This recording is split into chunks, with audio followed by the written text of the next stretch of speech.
I call to order this regular meeting of the Scottsdale Unified School District. It is October 15th, and the time is 5:07 p.m. Please stand. Board Member Beckham, will you lead us in the pledge? I pledge allegiance to the flag of the United States of America and to the republic for which it stands, one nation under God, indivisible, with liberty and justice for all. Okay, we will have a roll call starting from my far right. Jan Michael Greenberg. Allison Beckham. Patty Beckman. Sandy Kravitz is joining us telephonically. And Board Sandy Kravitz. Board Member Perleberg should be here shortly, but we do have a quorum. Okay, moving on to our approval of the agenda. Do any board members have any changes to the agenda? Board Member Beckham. Yes, I'd like to pull consent items 9I, which is governing board meeting minutes 10-119, and consent item 9L, IGA North Valley Consortium. Okay. Do I have a motion to approve the agenda as amended without consent agenda items 9I and 9L? So moved. So moved. Board Member Greenberg moves. Do I have a second? Second. Board Member Kravitz seconds. All in favor? Aye. Aye. The motion Aye. passes. The agenda is approved. We now call on Dr. Creekard to present our student and staff recognitions and celebrations. Good evening. Thank you, President Beckman, members of the board. Tonight we have two celebrations to share. The first is an internal celebration, and the other is what we are calling a reverse celebration of sorts, and I'll tell you about that in a minute. But first up is our CFO, Mr. Jeff Gadd.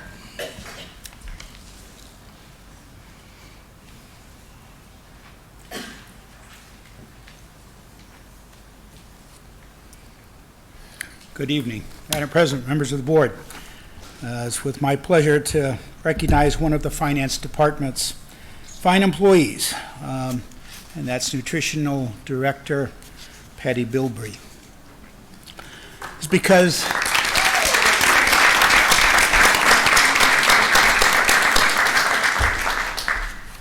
of Patty and her 140 employees that Scottsdale School District students have healthy school meal choices every single day. Patty's department serves roughly 11,000 meals across 28 school campuses every day, and an estimated 2 to 3 million meals over the course of the school year. She administers the National School Lunch Program for AUSU SUSD, as well as the School Breakfast Program, offering reduced price or free meals to nearly 6,000 student meals. Because of Patty's leadership, she's assembled, the school district has been able to waive reduced price breakfast fees for many years with the beginning of the current school year. The 40-cent fee for reduced price lunches is now waived. Nutrition Services also administers an after-school snack program, an at-risk after-school supper program, and a summer food service program. Prepares special menus for medically fragile students, and it delivers contracted meals for private, parochial, charter, and Head Start schools. In fiscal year 2018, Nutritional Services contributed $1 million to the district's M&O budget. Patty and her staff keep a close eye on nutrition requirements to be able to deliver healthy meals and have more fruits and vegetables, whole grains, fruit, reduced fat, reduced sodium, and no artificial ingredients. In collaboration with parents at Pueblo Elementary School, Patty is working on a nutrition initiative that is exploring even more ways of improving students' food offering. Nutritional Services is feeding the body to fuel the mind. Not only does Patty provide outstanding leadership, she volunteers as West Regional Director for the National School Nutrition Association, a national nonprofit professional organization representing more than 58,000 school nutrition professionals across the country. For all of these reasons and many more, please thank Patty for her service to Scottsdale School District and its students. Thank you, Patty. Thank you. Thank you.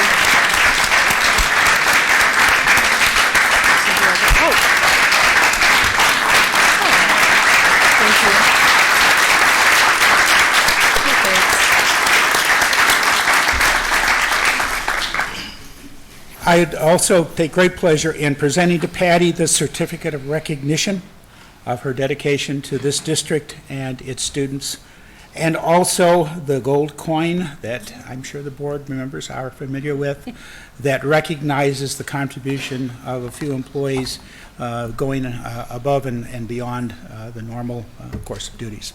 So thank you, Patty. Thank you. Congratulations.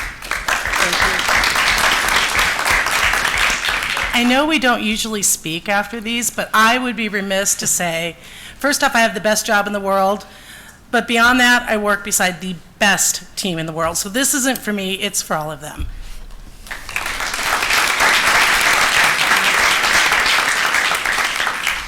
Thank you, Patty and Mr. Gadd. For the second celebration, we're calling it a reverse celebration because instead of us celebrating somebody, an organization would like to celebrate us. So for that celebration, I would like to welcome to the podium some guests, Mr. Jim Brewer and Ms. Elizabeth Matthews. Mr. Brewer is the Executive Director of the local Leukemia and Lymphoma Society, and Ms. Matthews is the organization's Student Series Campaign Manager. Welcome. Well, President Beckman and Dr. Kriegard, thank you so much for the opportunity to come and stand before you and thank the district for the amazing support that you have given us over the last few years. Leukemia and Lymphoma Society, our mission is very simple. It's to find a cure for leukemia, lymphoma, myeloma, and Hodgkin's disease and make our patients and their families' lives a little bit easier along the way.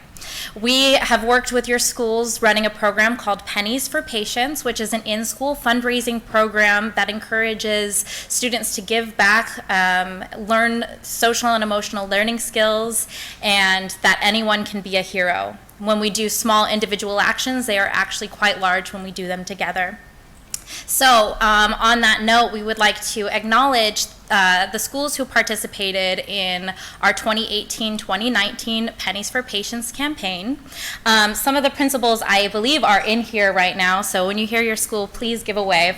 But we'd like to acknowledge 5 schools who participated. Tanalea Elementary School was our #1 school who participated last year, raising just over $2,400 for the Leukemia and Lymphoma Society. Mojave Middle School, I know Principal Pat Staff isn't here. Our school raised about $2,000. Desert Canyon Middle School raised $1,500. Navajo Elementary School raised just over $1,000 for the Leukemia Lymphoma Society. And Mountainside Middle School raised $900 for the Leukemia Lymphoma Society. All of that totaling $7,897.09, because every penny matters, for the Leukemia Lymphoma Society in our 2018-2019 school year. We're actually really excited to also acknowledge over the last 15 years, since 2005, your district has raised a grand total of, drum roll please, thank you, $86,206.96. With the support of all the schools who have participated and the district, we are one step closer to finding a cure, and for that we are very thankful, and we look forward to working with your schools again this year. Thank you. Thank you. Thank you so much. Thank you for acknowledging our students and our schools and their involvement in the community through your organization. We look forward to a continued cooperation and for our students to continue to understand the value of community involvement. So thank you. Thank you. So moving on to my comments, if I may. Absolutely. President Beckman. The week before fall break, the district launched a major 60-day information and awareness campaign about vaping and e-cigarette use by students. The bottom line is that vaping is not safe for developing brains and bodies. Unfortunately, we are seeing more and more of it by our students. Vaping is, for the most part, an unregulated industry. What rules there are treat vaping devices and e-cigarettes as tobacco products. In SUSD, we have an expectation that our students are tobacco-free. Our student code of conduct contains serious consequences for tobacco violations, including mandatory participation in diversion programs, suspension, and even expulsion. We also cooperate fully with our local law enforcement partners because the legal age to purchase tobacco in Arizona is 18 years of age. Our goal in kicking off this campaign is to share recognized, reputable resources with our parents and students so that the conversations that need to take place about vaping are based in fact. This is not about vaping by adults. That is not our business. This is about our students. Secondly, the world language adoption process continues with the goal of bringing the governing board recommendations in February of this next year, during this school year, next calendar year. Instructional materials in Spanish, French, and Mandarin that have met the initial standards of the reverse committee are on display for the public to review during the MDA office hours from now until December 17th. I commented today, I went to look through them, but I couldn't read them. They're all in foreign languages. I want to give you a heads up to be looking for this, the Showcase magazine, in your mailboxes this week. It's the fall and winter edition of SUSD's Showcase magazine, produced by our outstanding communications team. The magazine highlights our unique two-tier middle school sports program and club activities at our high schools. A 2014 Chaparral High School graduate is featured in an alumni article. You can review the district's annual report, catch up on our bond projects, and read more about our new Challenge Coin program that was mentioned today with Ms. Bilbrey, which you observed. It's a colorful, information-packed, and good read, so check your mail. A few other items for you regarding upcoming district events. The next Coffee with Creekard takes place at Arcadia High School next Wednesday, October 23rd, starting at 8 a.m. in the auditorium lobby. Speaking of coffee, a time-honored variety show of Saguaro High School Coffee House begins its 25th run tomorrow evening in the Saguaro Auditorium. It's fall theater season, too, with productions of Sweeney Todd at Chaparral High School, Little Shop of Horrors at Desert Mountain High School, and the Confederation of Radically Altered People at Arcadia High School, all next week. 12 Angry Jurors, a new title to an old story, hits the stage at Saguaro the first full week of November. I can guarantee you that these student productions will impress and entertain you with their professionalism and enthusiasm. It was always one of the best parts of being a high school principal, attending the performances of the drama departments. Are so professional. Because we won't see each other before then, there are a few other fine arts items for your November calendar. On Tuesday, November 5th, the night of our next governing board special meeting, the annual SUSD Marching Band exhibition will be held at Chaparral High School. And back from a hiatus of several years, on November 7th, the SUSD High School Choir exhibition will be held right here at Coronado High School. And on November 13th, our middle school choirs will perform for the community, also here at Coronado. Lastly, I would like to acknowledge the passing of former governing board president, board clerk, and board member Donna Campbell. Donna served on the board from 1982 to 1990. She was as staunch an SUSD supporter as there ever could be. She was a passionate advocate for students. She was a steady voice on the board and a mentor to her fellow board members. She was unwavering, persistent, and she made this district better. I served as an administrator in the district while she was on the board and had the deepest respect for the work that she did and the conviction she held that students came first, and it's how we treated our students through the teachers that were so important to her. Thank you, Donna Campbell, for your dedication and service, and our heartfelt sympathy to your family in your loss. Thank you. Thank you, Dr. Creekard. Okay, we move now to our public comments. Sandra, do I have all of the cards? Okay. This is a call for public comment for non-agenda items, items not listed on the agenda, and consent agenda items. These may be brought to the governing board's attention under this section of the agenda. Due to the open meeting law, the governing board cannot discuss or take action on any items not listed on the agenda. Comments are limited to 3 minutes, and one person cannot give his or her time to another to increase the number of minutes an individual may speak. For items listed on the agenda as information and discussion items or action items, the public will be afforded an opportunity to comment on those items as they come up. Our first speaker is Ann Myers.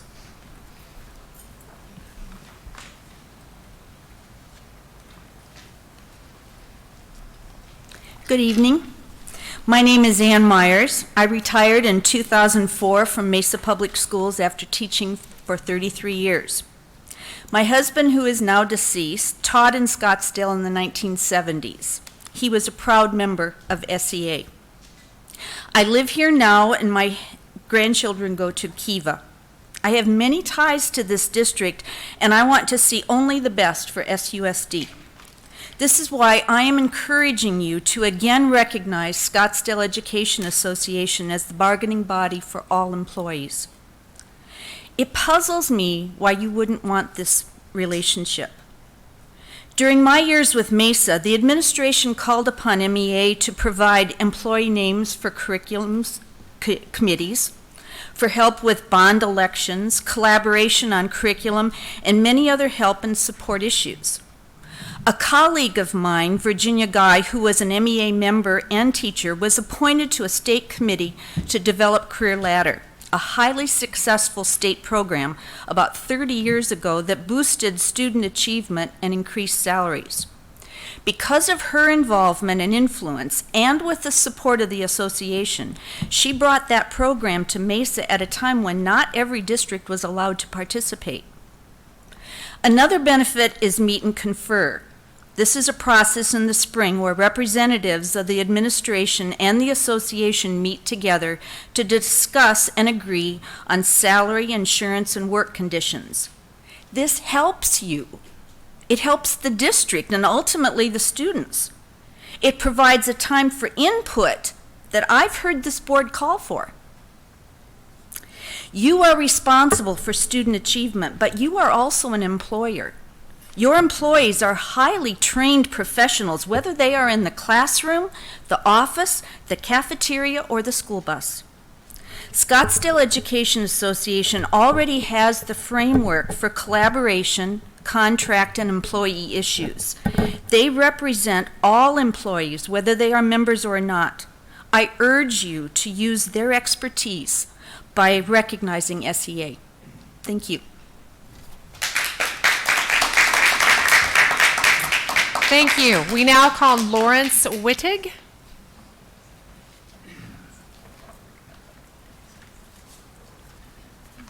Members of the board, Dr. Krieger, my name is Lawrence Wittig. I'm a fourth-generation Arizonan, totally educated in this state. I taught in the Paradise Valley school system for 33 years and counseled for another 5. I am 82 years old. And I'm also founder of the Paradise Valley Education Association, one of the most successful public school employee associations in Arizona. Even today, with a $4 billion financial deficit hovering over the Arizona school system, the PVA and her sister organization, the Paradise Valley Support Employees Association, sit down on a regular basis with district representatives to meet and confer. The process of meet and confer demands building mutual respect and trust between both sides of the educational process. This requires the development of equality between those on the board and their administrative team and those who actually do the work in and around classroom. Transportation students, maintaining the facilities required to provide the best environment, etc. There is no possible way that those individuals elected to oversee the entire district can understand the infinite details found inside the classroom, any more than the classroom teacher can understand the long-term picture of large school district in continuous transition. But by building trust and respect and working as a team, both sides can better serve the needs of the children with whom the district has been entrusted. I was a music teacher. In musical terms, what's a choir without a director, and what's a director without a choir? Or in educational terms, what's a school district without its teachers' representative voice? Thank you. Thank you, Mr. Rogers. Okay, Stephanie Payton.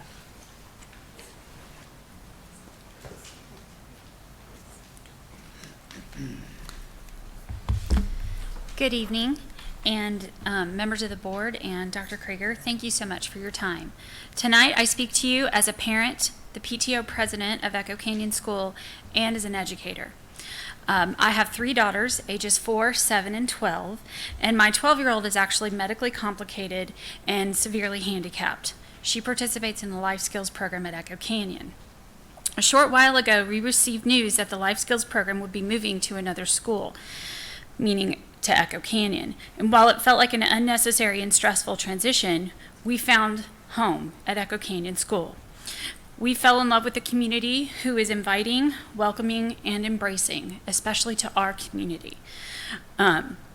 We found the curriculum to be engaging, enriching, and fully hands-on, which really complements our children's programs. We found the staff to be strong, exceptional, and open, and especially to our community and our kids. And we actually respect the strength of our principal, Kat Hughes. I found that this community was going to be accepting of my daughter, as she has behaviors including hair pulling, and that is for everyone all the way to the top. I believe she even got the SPED director last year. So nowhere else have I been able to find a place where the strong community has been so diverse and so unique and so welcoming and opening to my daughter specifically and her hair pulling. We are grateful every day for this unique experience and for that such a place exists. So thank you for our time. Thank you. Okay, Eric Kurland.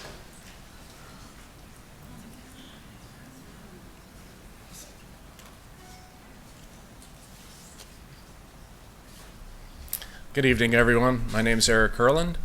I come to you as a parent of a student that came through Scottsdale Unified, the husband of a teacher in Scottsdale Unified, and now a retiree from Scottsdale Unified.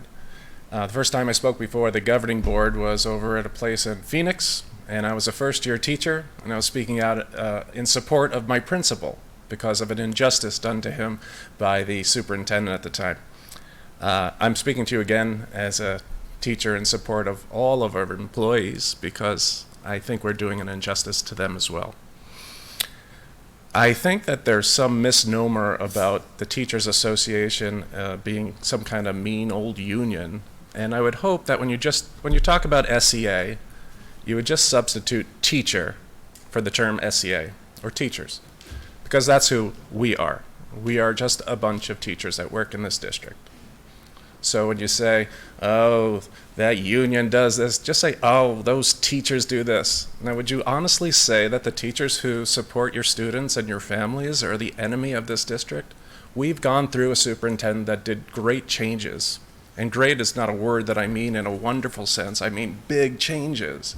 And what we have left is some of the remnants of that. And this collateral damage of our teachers not being recognized as an even partner in a collaborative group is really stressful and distasteful. And so I hear it from my wife, and I don't want to hear it anymore. I want us to have a happy life. I've retired from the district to focus on other issues. I'm running for the legislature in 2020. But one of the reasons that I retired was really because I felt like I didn't have a voice in this district, and I need to have a voice in a bigger space. I can't be shut up. And please recognize your teachers. Thank you.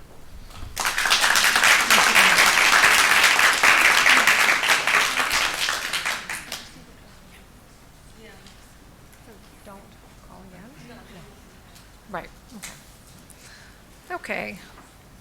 We move now to our information and discussion items. It should be noted that information item 7C, revisions to middle school and high school planning guides for 2019-2020.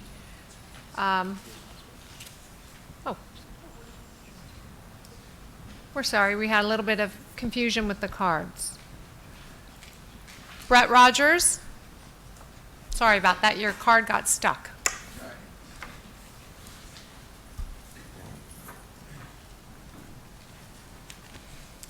Good evening, and thank you for the time. I'm here to talk about choices tonight.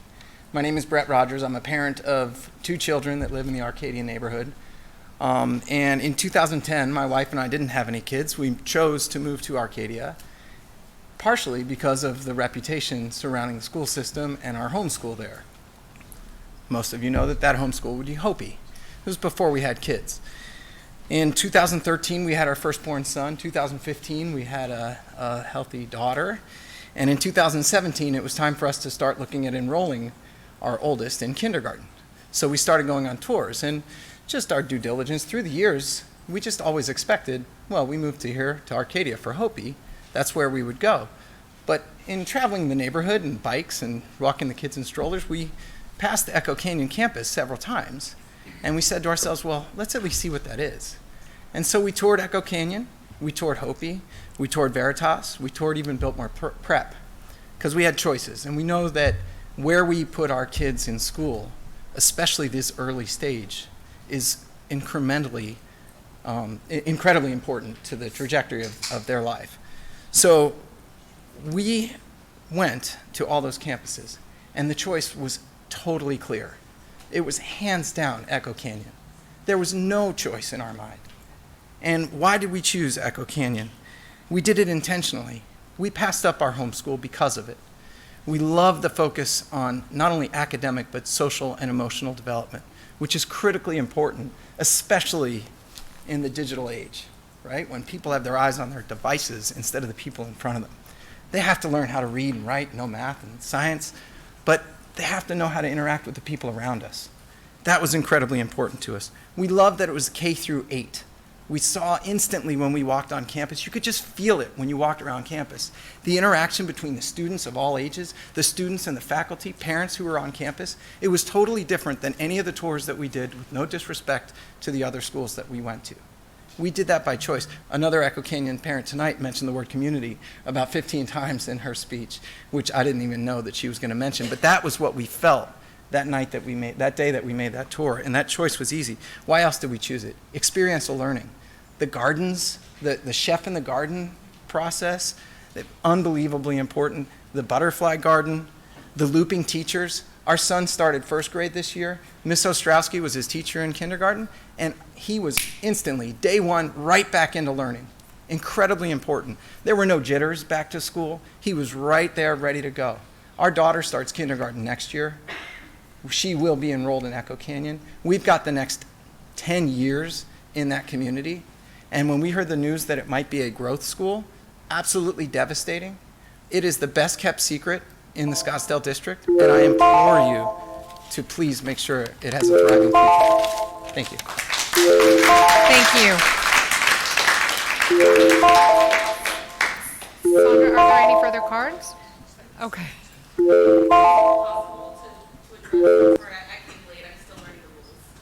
just want, by a show of hands, who is here in support of Echo Canyon? Just stand up, please. Should we let her speak? Principal here. Okay, could you please come to the podium and state your name and so that we can recognize who you are? No, I didn't even fill it out. I didn't know if I had a chance to do this. I just wanted to speak in support of the school. My son is a kindergartner. Could you please say your name? My name is Valerie Ramos. Okay, hi, Valerie. I'm sorry. I was just really eager to have an opportunity, hi everyone, to address you all. And I just want to echo what Brett said. He said he toured multiple schools. Well, I can tell you, I toured multiple districts. I drive from Tempe to Echo Canyon School, and I can't tell you how amazing the diversity is to have my child. My husband's a lawyer, I have a master's degree, and my child isn't growing up in a bubble. He's growing up in a school with multiple perspectives, multiple people, helping him along his path. And kindergarten has not been easy. This is his first year, and it's been a really rough transition. But as Brett was saying, the social emotional support that he's had at the school, you just can't compare it to any other. Never mind the school district, but Phoenix metropolitan area. So I'm sorry to be kind of rogue and stand up in the middle of the meeting. I came 5 minutes late and I didn't even fill out the card, but I wanted to have an opportunity to at least acknowledge all the other people here who came in support of Echo Canyon School. So thank you so much for your time. I appreciate it.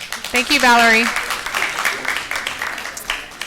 Any other rogue public speakers? No? Okay.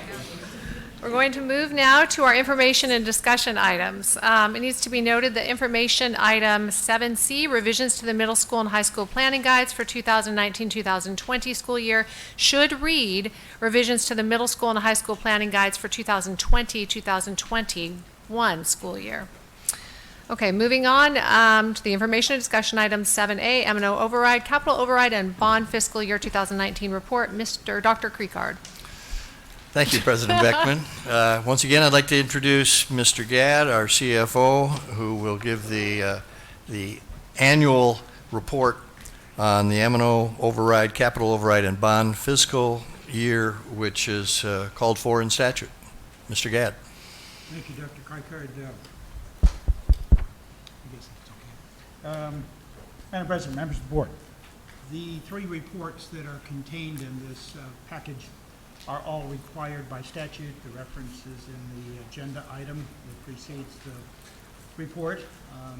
The first one is the district's M&O override.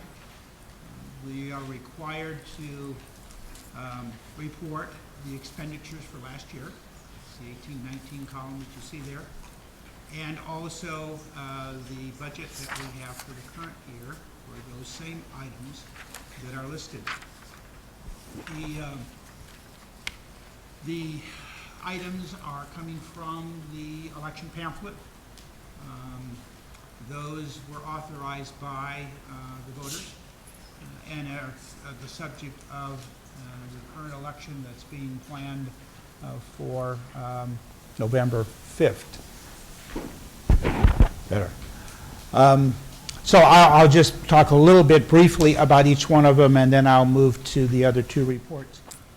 The first one is lowers class size. That's the lion's share of the $19 million that is reflected as additional spending authority in the override. It allowed the district to expand from half-day kindergarten to full-day kindergarten. Mr. Gadd, I'm sorry. Your mic is not on, so you're not recording. So I'll try that one, yeah. Thank you. Okay, is that better? Yeah. Good, thank you. Okay, then the third item is music and art for elementary grades, particularly elementary teachers. And world languages, athletics, and co-curricular are middle school and high school subjects. Technology is a computer teacher at middle school, staff development. There's 4 additional days added to the calendar for staff development as a part of that dollar amount, along with department chair pay and horizontal movement across the salary schedule for teachers who achieve additional educational hours. And then there's additional items that are very specific to schools with assistant principals and principals. And then finally, a significant item is it allows us to have a higher salary schedule than we normally would have by having devoted $1.5 million to improvement of the teacher salary schedule. So there's a variety of things here, mostly program, very critical items that I think all of us recognize the importance of, and along with compensation. The second report deals with capital outlay. This is distinguished from M&O in that it is purchasing things. It's not people. And so you need to make sure that you understand that differential. In this particular override, we're basically not employing people, improving salaries, or doing any of those things that I previously talked about. What we are doing is adding curriculum materials and technology to classrooms. We are allocating furniture and equipment monies directly to the schools, and that's in that furniture, fixtures, and equipment category. We also have equipment and books for libraries that are in the next item down. And finally, playground equipment and safety compliance items. That totals $10.5 million. We are budgeting this year about 10.4.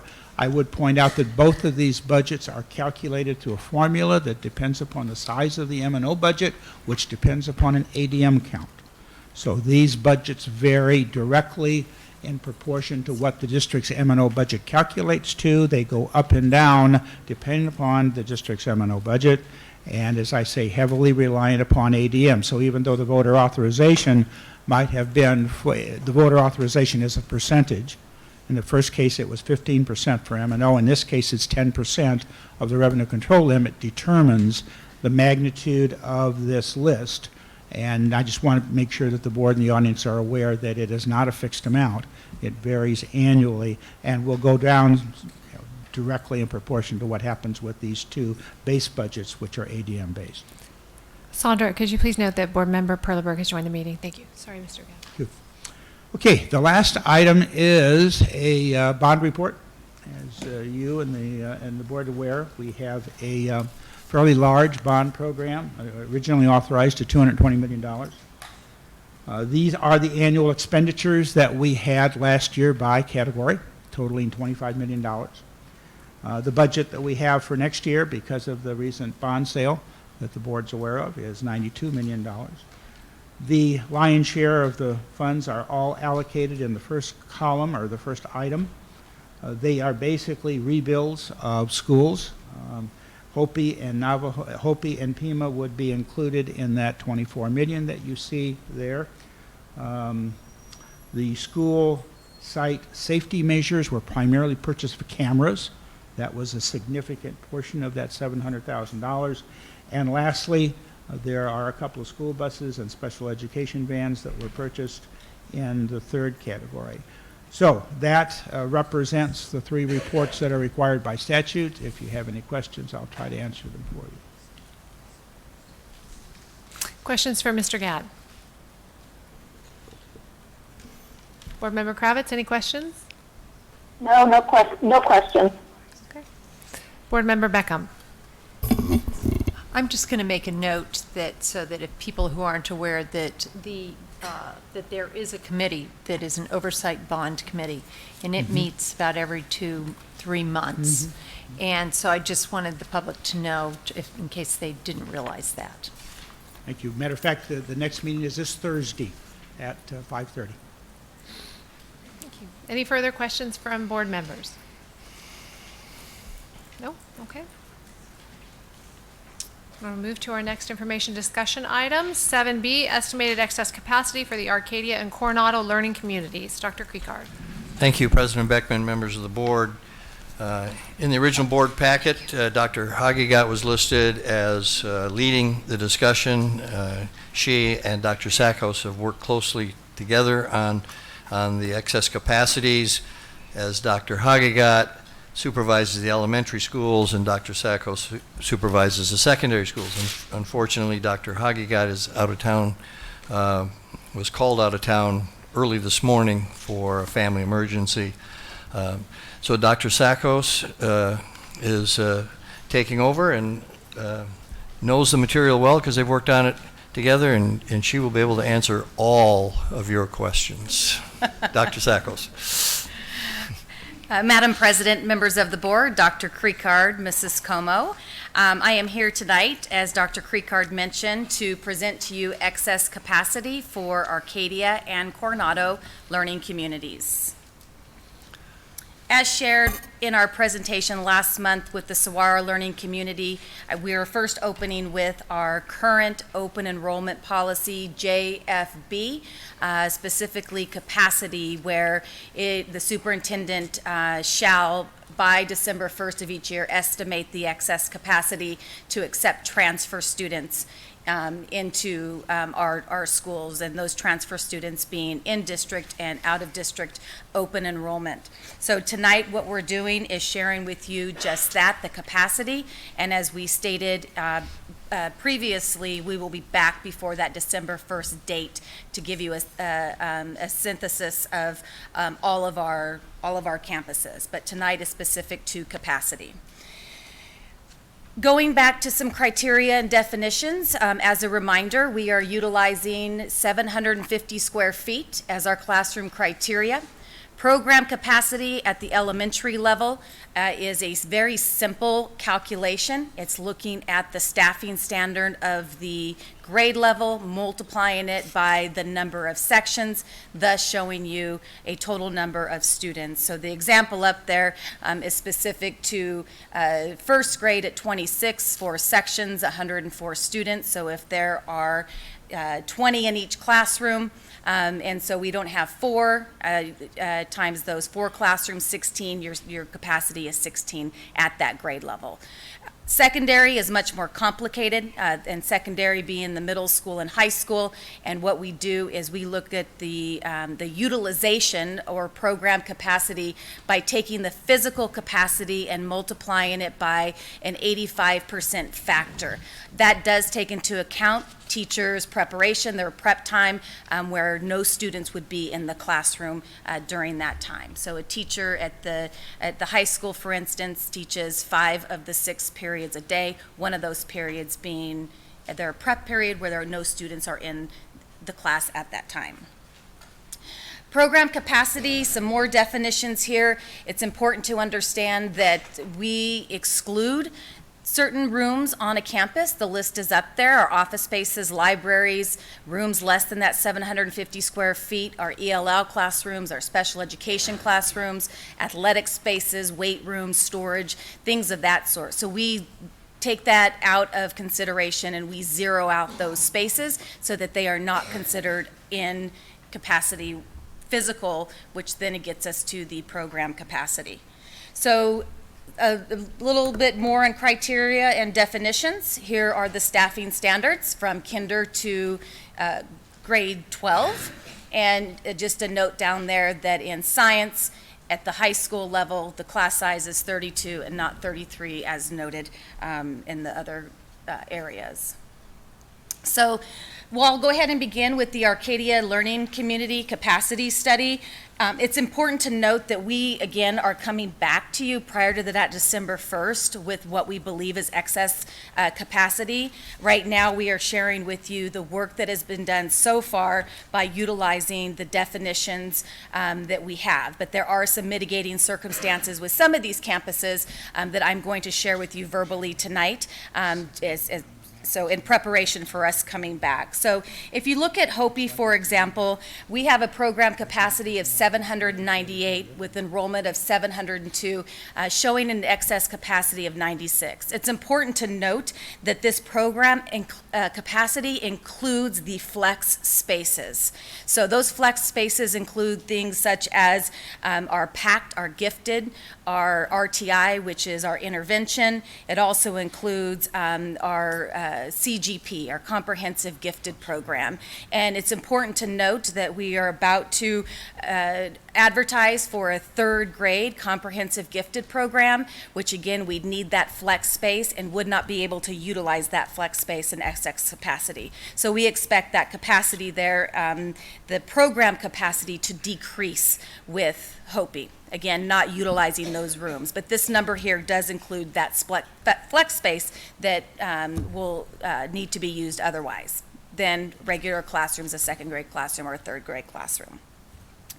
Tavon, here's another campus that is an interesting one. So they have a program capacity of 915, enrollment of 665 with capacity of 134. What's important to note is physical capacity across the street was considered. I know that Ms. Ballard worked very hard this year to ensure that there were no students crossing the street from the south side of the campus onto the north side. She's worked very hard to get K-5 on to that, onto the main campus on the north side of the street. So this number does include that space across the street, which we can certainly consider for early childhood, preschool, pre-K, but it'd be very tight to think that we could add these additional classrooms on that north side.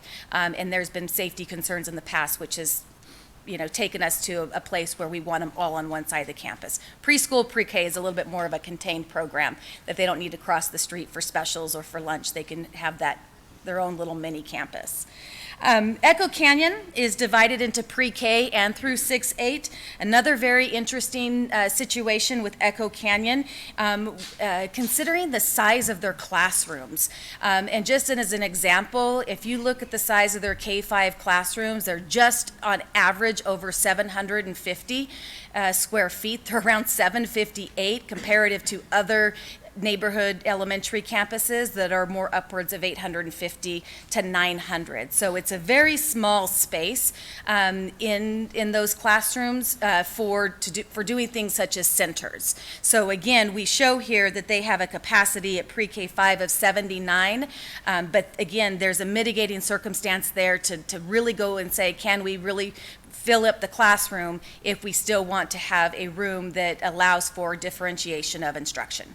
So that is one that we're very carefully looking at as well. And then if you look at the 6-8 capacity, they're actually over the capacity. When we utilize that 85% factor, they're actually over capacity in their middle school.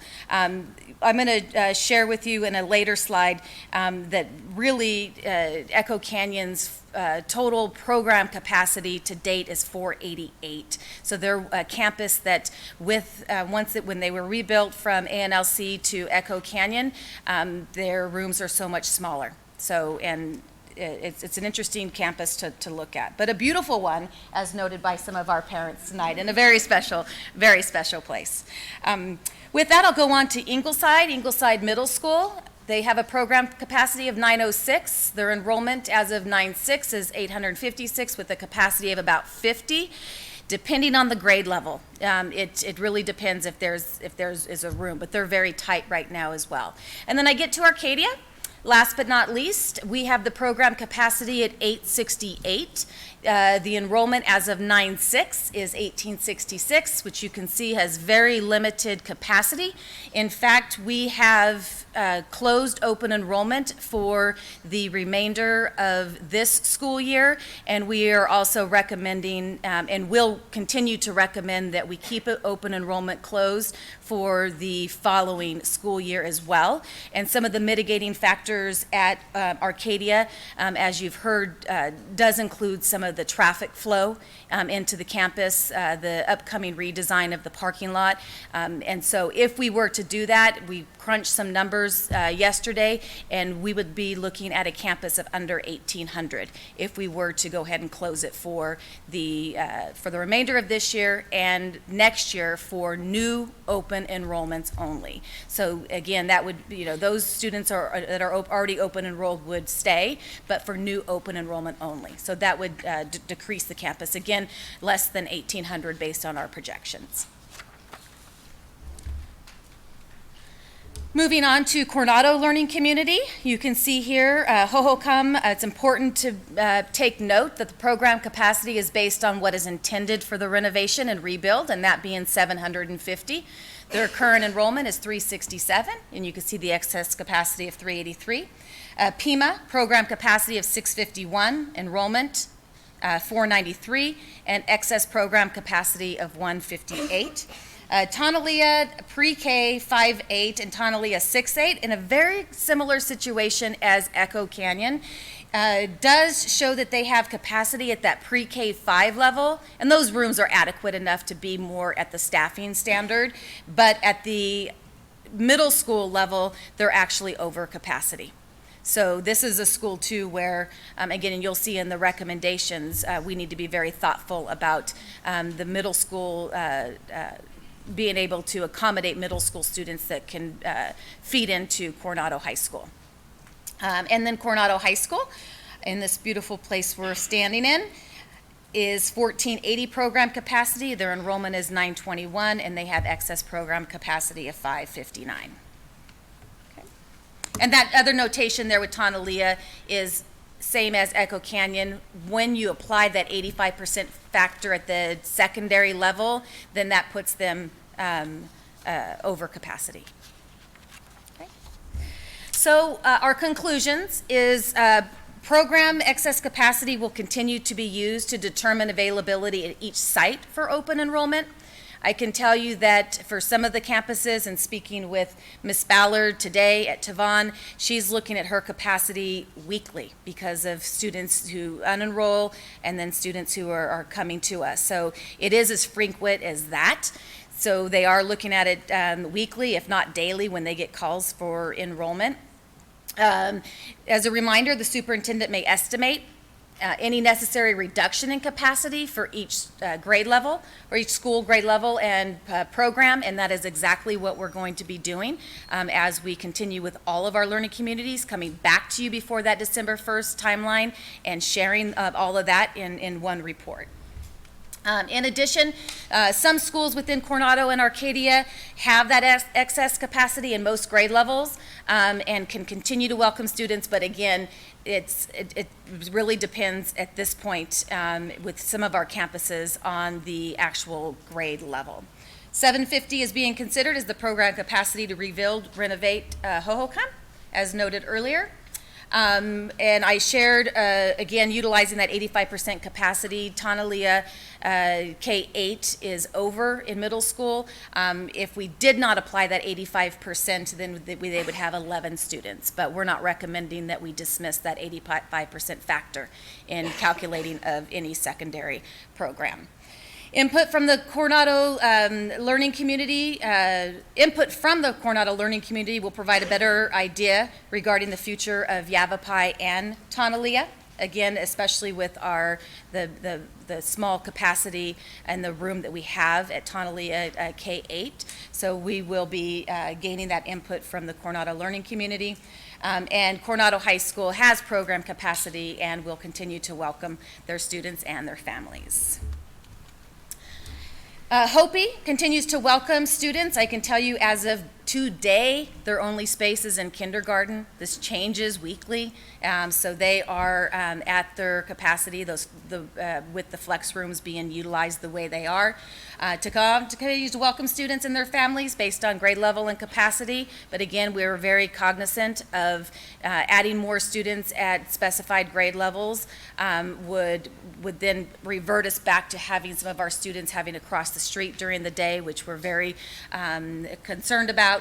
And then Echo Canyon, again, continues to have capacity if you don't apply that 85% at the middle school level, and that is a typo up there. That should read 488 students, not 466. So currently, the way the program is the school is being utilized, that capacity is 488, and I say that very cautiously because of the smaller sizes of those classrooms in comparison to some of our other elementary schools. Ingleside continues to welcome students and families, although I can tell you that they're getting pretty full. Arcadia is at capacity. I mentioned it. I'll mention it again. We're closed to open enrollment for the remainder of this school year and going to be continuing to recommend being closed for the 1920 or the 2021 school year.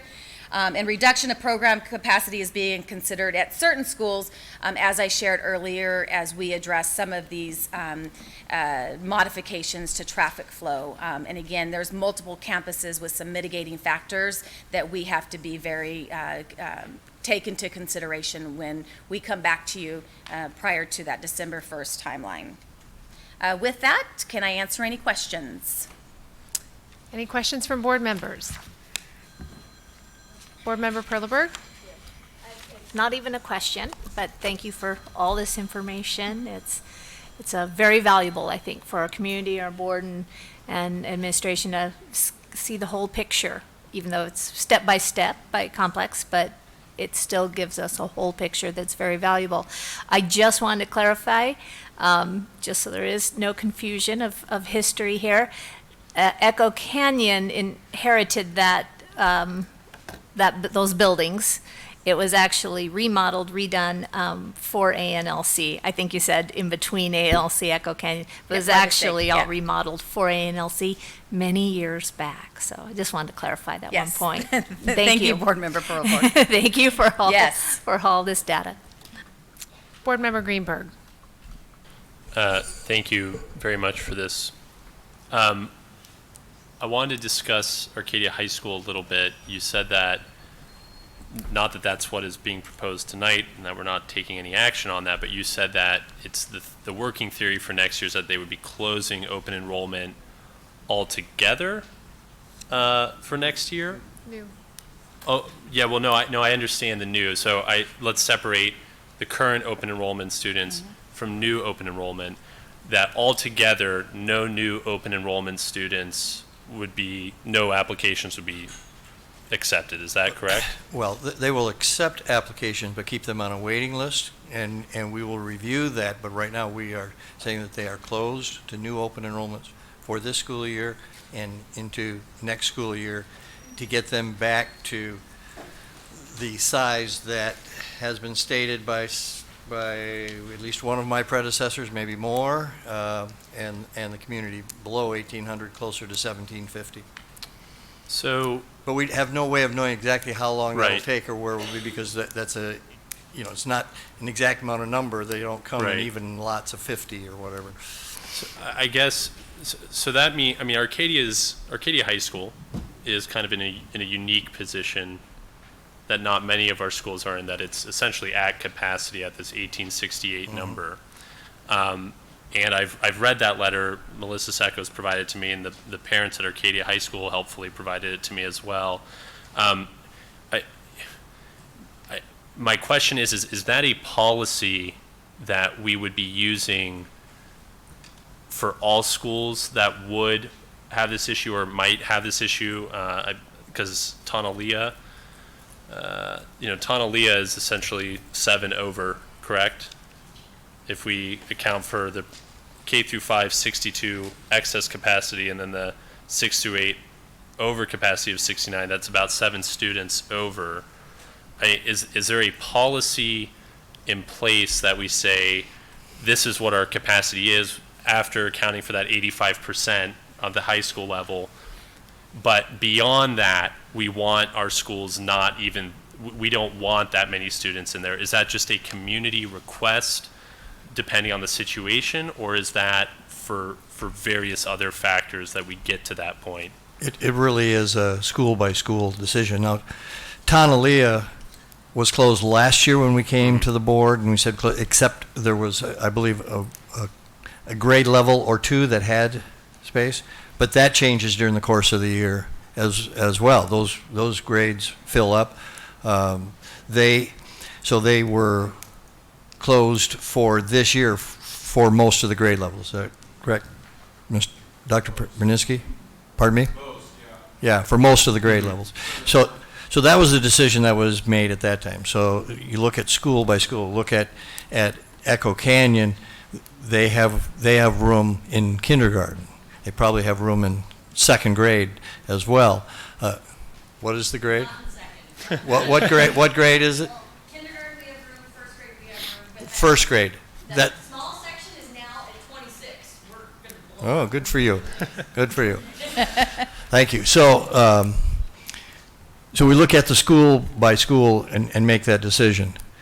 Arcadia has been a special situation going back years.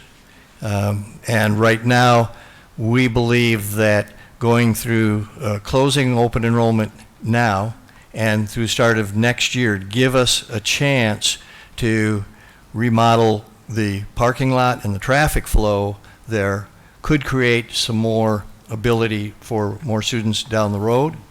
But right now, our commitment to them is to bring it back to that level under 1,800, closer to 1,750, but that's not a precedent. It's a school by school situation. Dr. Sacco, so it's important for me to note that the open enrollment policy that we continue to work on sort of hand in glove with this number. Meaning as that evolves and we continue to get input into the open enrollment policy, which we're not discussing tonight, which we discussed at the last meeting and we'll be revisiting, if we refine that accurately and the process that will go along with it, it's my understanding that we'll have a stronger take on where we are, and we shouldn't get to this number and be at the point where we're having to close open enrollment into the next year to go backward. Is that correct?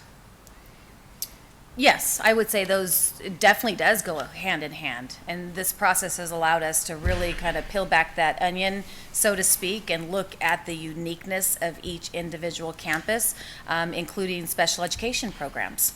And we're continuing to evaluate our special education programs, look at the students where their home school is, and ensuring that they are in the closest proximity to the programs and have a feeder pattern in which they stay with their groups or with their peers. We're not, moving them all over the place. So it really has allowed us to be extremely, aware of every single caveat on each individual campus. And it will vary, the program capacity can easily vary when you put in a special education program or take away a special education program.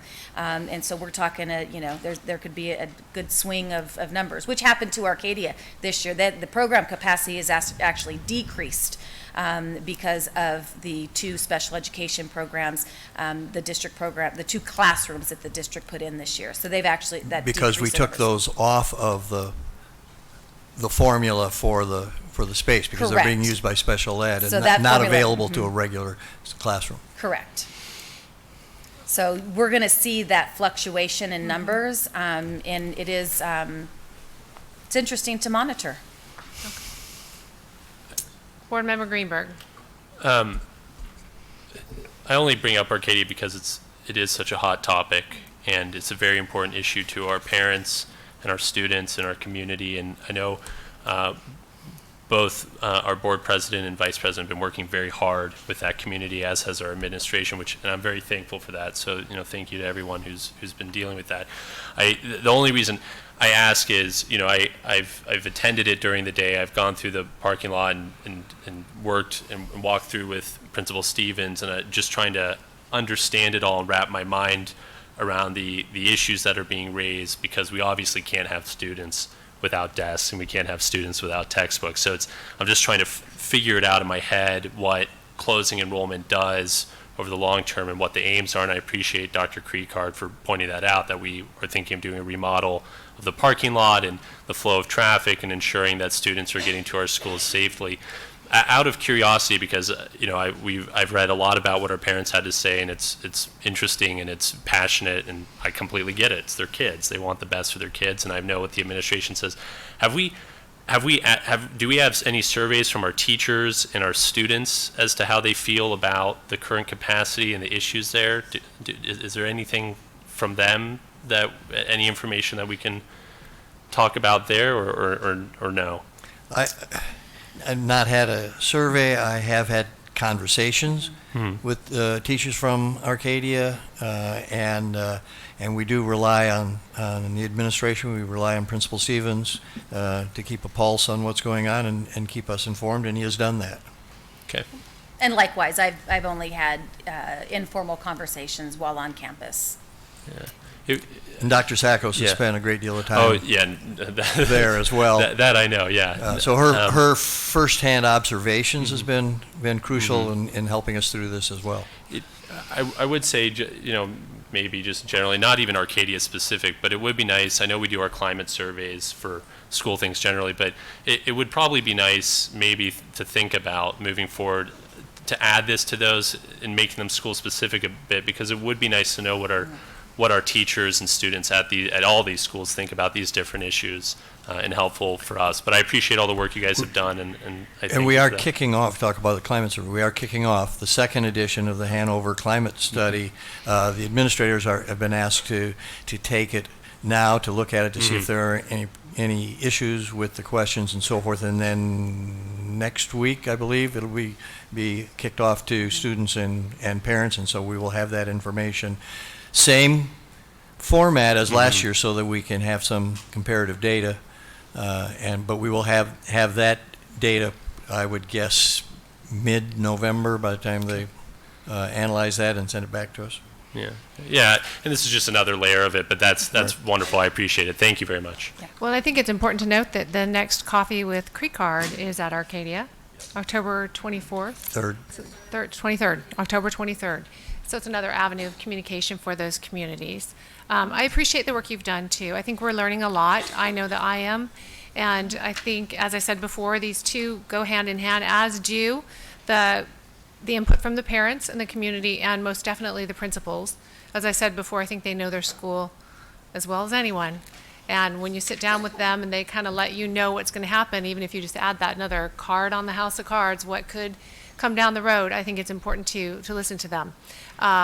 So I think it's starting to fall in line as we define that policy and have these numbers, because I hope the community understands how these numbers are driven. They are, the program capacity numbers, as you outlined it in this presentation, was very thorough. I appreciate that. But it is literally us taking a look at every single classroom room on this campus and looking at the size of that room and defining its use and if it could be used for a classroom, and then figuring out how many students would be. But as we've discussed, there are some factors that are involved beyond that with the campus and the site itself, meaning you could have every single one of those classrooms with the perfect number in them, but then there are things like traffic and parking lots and lunch times and whatnot that put certain stress on a school beyond just the numbers in the classroom. I had another question, but I forgot. So I might say then, just while you're thinking of that, it's important for everybody to understand that all of these analyses of the schools have been done with the principals. Doctors Hagigat and Dr. Sakos have met with every one of the principals and gone over the maps of the schools and what every classroom is used for. So we have not been sitting in a dark room someplace with candlelight manufacturing numbers. And I appreciate that. I do remember my question. Could you speak to just briefly, because I think there was about the 33 number in the secondary, that it is an average class size. It's not necessarily a hard stop, or speak to it as you can articulate it, please, as it's defined. Sure. So our goal is to ensure that our teachers have a class size average of 33. So when you're working on, No more than 30. No, I'm sorry, no more than 33. So when you're working on that master schedule, depending on what sections they teach, the demand of the students, there's going to be variance in those classrooms. Dr. Creekard, you say it more eloquently than I do. Go ahead, give it a shot. Really? Dr. Creekard? So when you create a schedule at a high school, for example, you try to balance so that every class period of a teacher's schedule has pretty much the same number. Try to balance that. But because of individual classes, singletons, or special classes, and sometimes the student schedule in the classes they take, it doesn't always work out that way. So we might have a class with 34 or 35, and that same teacher has 25 or 24 in another class period. So that's always an issue that we try to balance in the development of the schedule based on what students have signed up for. It can't always happen. So what we have tried to do is keep 33 as the maximum. But I will tell you, as a principal, parents or students will come in and say, I just need to be one more in that class. If the teacher says it's okay that I come into that classroom, can I get that class? And you have to make that decision, and you want that decision to be student-centered, but with the agreement of the teachers. We have paid for when teachers have more than that average. We have paid stipends to them for the year. And of course, what we did at Arcadia this year and at Chaparral, that had much of the same issue at the beginning of the year with a surprising number of freshmen, especially, that showed up.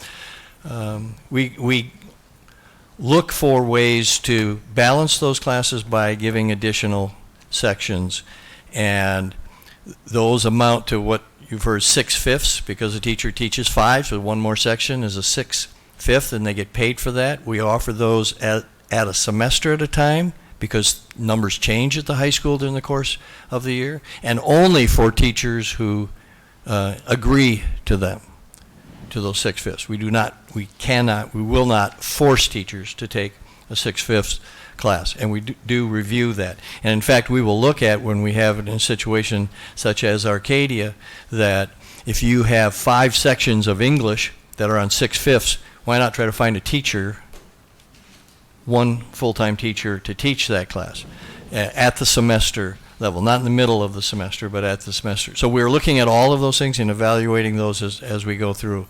But yes, the original question was, could a teacher have more than 33 in one class period? Yes, that's possible. We have tried to lower those number of cases, and certainly the number over 33, to be as manageable as possible. And the average teacher should not have more than 5 times 33, which is 165 students in the day.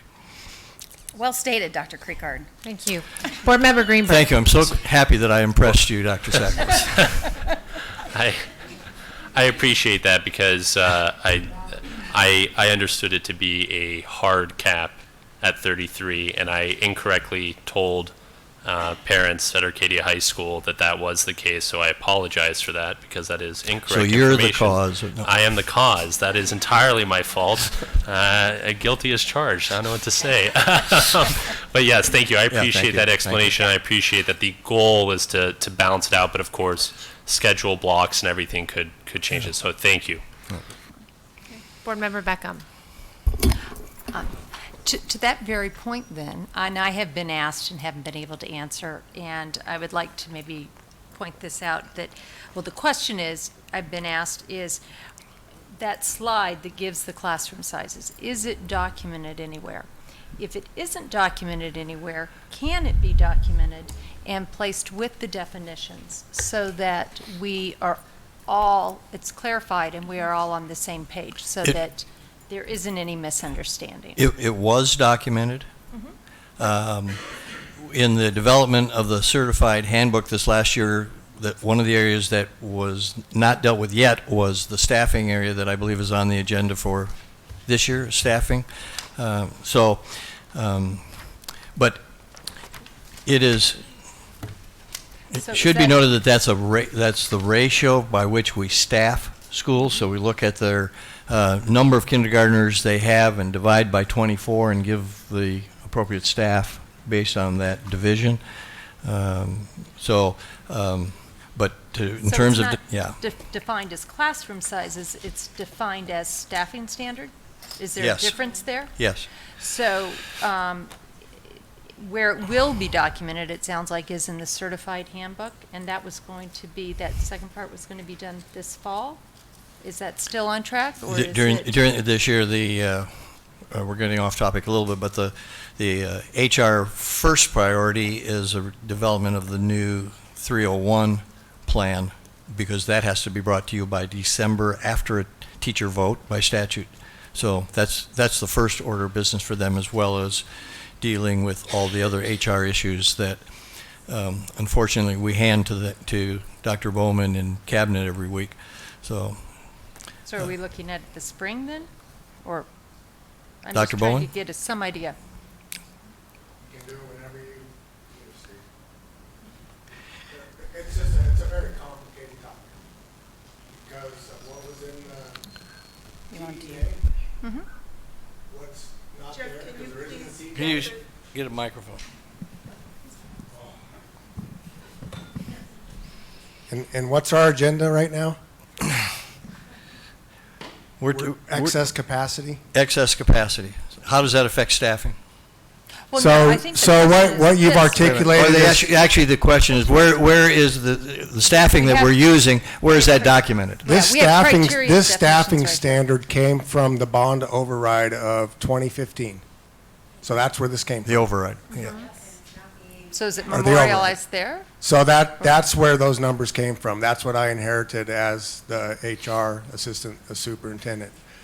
The staffing standard is different than the excess No. student numbers in classes. So what was said, 34, 35, 36, there was a former board agreement on what the largest class size would be, which I believe was in high school 36 Right. or 35. That's why I was turning this on to show you. So this number is a staffing standard, which is a little bit different than where do we give classroom relief. So we can inch it up a little bit based upon lots of factors, like when you get to 35, 36, then you want to start looking for relief. And some might argue 33 is too big, but we have to have some standard to go on to live within our fiscal constraints that we have. So as I inherited this model, this is what was used to staff our schools. So I'm not trying to give a overly political answer. No, it's not, but I think that, all I'm looking is first clarification, because I think maybe what it sounds like is that we are interchanging staffing standard and classroom size. And so I would just like to, we don't have to do it tonight, but now that we understand that there is some miscommunication there, that we want to be able to communicate it so that everybody is on the same page, and we just want to make sure that that's written and communicated out. So there was in the TEA, and then we've also been operating to some extent on a 10% plus one guideline. So multiply the class size, I don't put my glasses on, but by 10% and add one to it. That's kind of a guideline, a loose guideline of when we provide absolute relief. And in some cases, depending upon the nature of the classroom and the students that are in the classroom, they need relief sooner. So it's also pretty independent. There's not a one-size-fits-all approach. Board Member Perleberg. Thank you. I can jump in. I'll maybe take over the political side of it a little bit. I'm not live, okay. So my recollections are that this topic, these numbers, come up generally to the governing board in times of budget cuts or budget increases. If it's, you lose the override, you get the override. And the last time we probably talked about it was when we increased class sizes after, I don't know if it was the first or second budget override loss. And then when it passed again, then we took a look at that, and it is through administration recommendations, that kind of input, and that we approve. Please, if anyone wants to correct me if I'm wrong, but I feel like that is when we, as a board at least, discuss ultimate maximums in a classroom and goals, whatever you want to call these. You know, it's like, here's our goal, but yes, we know on a classroom by classroom basis, it might be under, it might be over. Everyone eventually understands that it's just not a perfect formula, and you can't just immediately say, if it gets to 34, you add a class. It's not possible. So but I agree with Board Member Beckham that if those conversations happened several years ago and that's where it was only documented, other than within administration, it's probably a good thing to have it posted somewhere handy for parents with the right definitions and clarifications of what that number really is. So appreciate that. Okay, well noted. Board Member Kravitz, do you have any questions or talking points? No, I don't have any questions. I just remember that there were standards that were set, as Board Member Perleberg mentioned, that class size standards were set when our budgets were cut. I couldn't recall whether it's actually in a policy or not, but I was trying to look on policy right now, but I wasn't able to find it. But no, I don't have any other questions to add. I do have a comment. Let me find what I was looking at. There was a slide, and it mentioned about capacity. Oh, shoot, did I close that? It was about capacities being considered based on various factors, one of which was traffic flow. And I just hope that our communities aren't interpreting that as well. You know, if there's too much traffic at a school, we're going to reduce the number of students at that school. So could somebody clarify maybe some of the other considerations with regard to looking at capacities at schools, and that it's not just based on traffic flow patterns? Thank you, Board Member Kravitz. So the very last page of the conclusions and recommendations reads, reduction of program capacity is being considered at certain schools as we address needed modifications such as traffic flow. And when I was speaking to the Arcadia Learning Community capacity slide, I also mentioned other factors for us to consider at Hopi. With that flex space at Tavon's, with the campus that's actually across the street, and then also at Echo Canyon with the size of the classroom. So those are the ones that I did mention in the presentation would be considered. Thank you. Thank you for clarifying that that was the bullet point that I was referring to, and I appreciate you clarifying that for our community again. Thanks. You're welcome. Okay, any further questions from board members? No? Okay, we move now to our information and discussion item. Thank you, Dr. Sakos, by the way. Moving to the 7C, revisions to the middle school and high school planning guides for the 2020-2021 school year. Dr. Creekard. Thank you, President Beckman, members of the board. This is the annual event after a lot of hard work on the part of staff. Principals, counselors, teaching and learning staff, and the assistant superintendent for educational services to bring up to date the middle school and high school planning guides. And with that, I introduce Dr. Kim Guerin, assistant superintendent for educational services. Thank you. Good evening, President Beckman, governing board members, Dr. Creekart, Ms. Como, Cabinet, and guests. Tonight, Ms. Redder, the Executive Director of Teaching and Learning, and Dr. Tim Fountain, Director of Curriculum, will present for your consideration the draft of the high school, middle school course planning guide for 2020-2021. This is a first reading. You've received the drafts of the course guide. So we have a short presentation for you tonight, but I want to acknowledge all the work that happened between the sites and the departments. It was extremely collaborative and detailed work. We want to make sure that we bring coursework that provides rigor and relevance for our students, that meets all the needs of our students, and frankly meets the standard that families come to expect in Scottsdale Unified School District. So I'd first like to introduce Ms. Redner. Good evening, President Beckman, Dr. Creekard, board members, and Mrs. Como.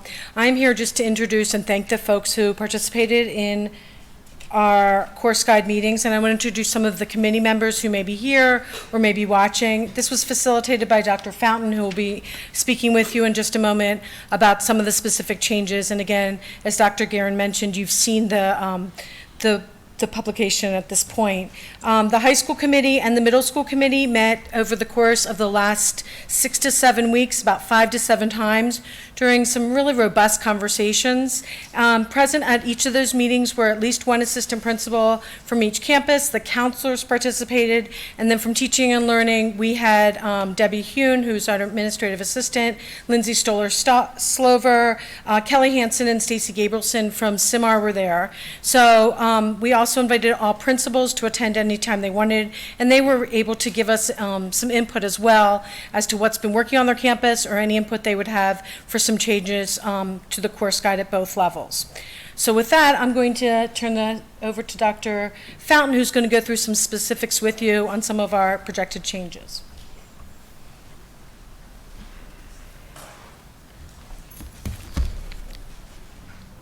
Is it right here? All right. Good evening, everyone. All right. So what comes out of this is a massive document, so we won't go through the entire document this evening, but you've kind of got the highlights for that, and we'll share with you some of the highlights of those shifts that are happening, starting with our middle school courses. So we updated some of our middle school courses in the course guide to reflect enrollment practices and an updated trajectory. So we have some new pathways that students are following. Some of that for middle school math reflected students being able to select some of those math courses at an earlier grade level. So in our previous course guide, it might have said 7th grade or 8th grade only, but in fact, sometimes there are 7th or 6th graders in those courses, so we've made some of those updates to reflect those opportunities for students. In middle school science, there were some updates to the science classes to reflect the new standards, the new standard alignments. There's little new content in there, but there's some pieces that have shifted from 6th grade to 7th and 7th to 8th, so there's just some redoing there. Social studies is probably, excuse me, the biggest shift there with the new state standards in social studies. All of those have been rewritten. All of those course guides have been rewritten to reflect those new standards in social studies. No major changes in the English language arts area. We do have some updates to the CTE offerings. We've been doing some work with our CTE folks to make a more robust offering at the middle school level. We're currently working with all of the middle school campuses to talk about some coursework in the middle schools that will be a little more robust. And I know we're going to be doing an update in a month or two, and we'll probably have more information once we get input from sites about that. Some of the high school highlights. Obviously, there's a lot more that goes on in the high school, more courses there, so a lot more to be done there. In math, there's some new course offerings in college mathematics. So this is a new course that will be on the books for next year. We're excited to be able to offer this class. It is a dual enrollment course.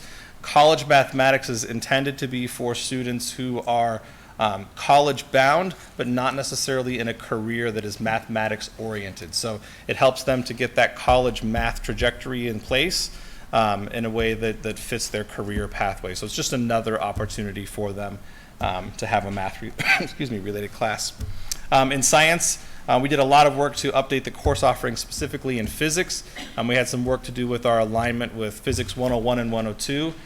So really appreciate the work that Barb Reiner did, as well as the physics teachers from the high schools. What came out of that was there's a new course in there. It's really a relabeling of a course, but we now have a Physics 101 and a physics and an advanced physics course. The exciting thing about that is that advanced physics course now will allow students an opportunity to gain 2 college level courses out of that rather than just 1, which is what it was at before. So that's a nice offering for our students to be able to get 2 dual enrollment classes there. Again, the social studies piece, just like the middle school with the new standards in place, those have all been rewritten to reflect the changes in the social studies standards. We did put an overview, I know, in the document that we shared with you all that just kind of explains some of those shifts. English was just some clarification changes. For electives, there's the CPR requirement was added to PE, an addition of a pilot program on one of our campuses that's a yoga for fitness opportunity that can come for those who want something after that initial PE. So it's an additional course that they can take as an elective credit. Some new stuff going on in CTE. Again, they're trying to make some more robust offerings. So you can see there are a number of new classes that are going to be offered in the CTE area. A lot of them are setting students up for additional certifications. An example there is that A+ certification, so students are able to take a course that then gets them that credential, which is great for them in that career pathway. And some other offerings there in science and technology. E-learning has quite a few new courses available for our students to take. Many of those are elective courses, but there's I think it was about 20 or so total. Those are all listed in there as well. Some exciting elective opportunities as well as some academic areas as well. Just a couple of small miscellaneous updates. These are affecting some of our financial pieces. The committee did recommend an addition of a $25 fee for end of course assessments. That's due to cover the cost of actual personnel. So when students take that end of course assessment, that usually requires someone to be there after their normal hours, because obviously it's after the end of the school day, so students in there coming in to take an assessment to verify that they've completed the course requirements. And so there's a recommendation that we include that to cover those costs. There's also a recommendation to increase in the summer school fee from $185 to $200. It's very comparable to our surrounding districts. It's actually a little bit lower than most of our surrounding districts, but just to keep up with the cost of that. And then there's a clarification in the wording on class ranking from overall to academic GPA. That's to align with our existing practices. Right now, what we're using is that academic GPA, but we have some confusion in the document that we just need to clarify. So that's kind of some of the major highlights, and happy to answer questions if I can. Any questions from board members? Board Member Beckham. Yes, thank you. Could you just define what overall, how it differs from academic, if it does at all, or Sure. if it So, doesn't? so usually, if you go one of two ways, and this is part of a clarification that we're seeking for down the road for our future presentation, but an overall GPA is typically considered for all students' courses. So everything that they take would become an overall, or sometimes you hear it referred to as a cumulative GPA. Academic GPA then looks at specific courses. And right now, what we have in the document is a little bit of conflicting language, and we're just seeking to clear that up. The schools have been using academic GPA as an existing practice to align with class ranking. That's how it's being done, but we have some confusion. So we've got some work to do to polish that. Yep. Any other questions? Board Member Perleberg. Okay, thank you. I'm kind of hesitating to open this can of worms, but it's kind of plagued our district a little in the past. And so when you go back to the math trajectories, Yes. and I'm not sure as far as the details of really what specifically is changing. I just heard you say that there might be a lot of encouragement for it in this, that encouragement for students to sign up for classes, higher level or whatever that maybe was just easily defined.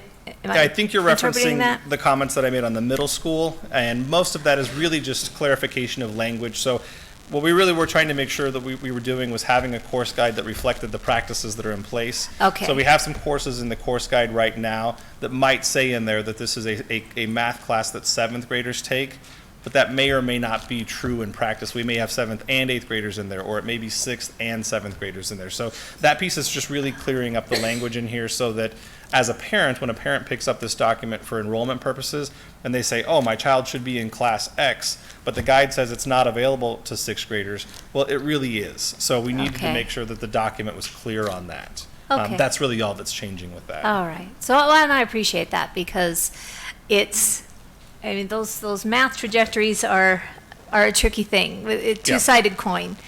For those students who should be in those upper classes, boy, they should be. And what I'm hearing you say is this is just reflecting their ability to do that.